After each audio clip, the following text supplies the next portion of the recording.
any farmer, whether they're big, small, medium, rich, poor, or whatever, it's in their best interest to be a good steward of their land. You know, and regardless of who it is and what practices they have, they're out there doing, you know, the best they can with the land that they have. The local perception that the larger acreage farmers are bad is the problem that we face, is that conflict that has arisen from the outside, not necessarily from the farmers who farm both pieces, but from the outside. I see other farmers and I think, you know, maybe he's making different decisions than me, but when I'm irrigating at 2 in the morning and I see him across the road out there with his shovel at 2 in the morning and everybody else is sleeping, I think, I got a lot of respect for that guy. To remember that I'm old enough that I grew up when organic agriculture was the only agriculture. I mean, you talk about coexistence. I think we as conventional farmers, as GE farmers, have been very willing to coexist and do what we can to protect, you know, the organic guys and protect the bees. I think the bees, I mean, that's, you know, front page news anymore is the bee populations. And I think what we've done in working with all of these people to try to make habitat for bees, to try to do all the things good is important, and hopefully that the organic side of this feels the same way, you know, to us. I mean, coexistence works both ways. If everybody was left alone to work together, I think that we would have a cohesiveness there, as opposed to the large farmer being pitted against the small farmer. They all have farmer hearts. A farmer's heart is to work the land and grow the crops that they want to grow. And yes, the small farm, if they have enough labor and stuff, they can do it without any chemicals.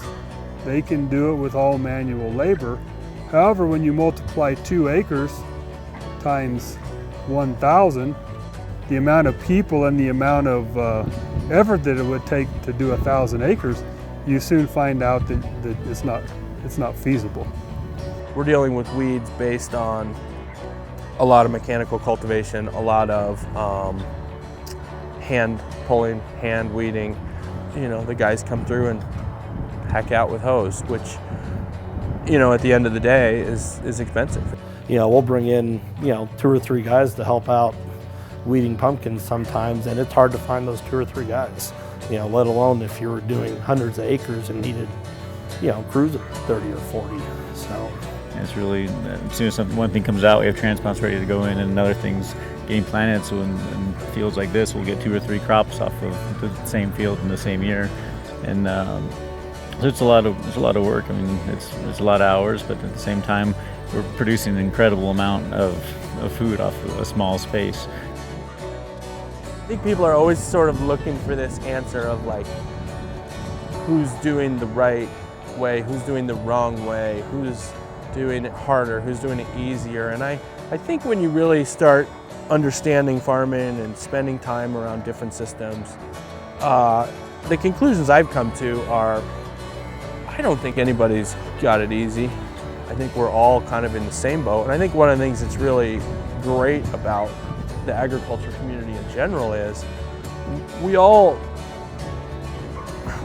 generally pretty tight.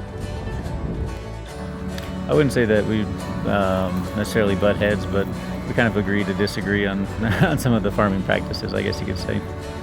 I think it's huge to have a place where kids can connect to nature, where events can happen. I mean, a lot of the farmers I know are really passionate and active in the community. Whenever there's a nonprofit fundraiser, the farmers are there donating things, donating time.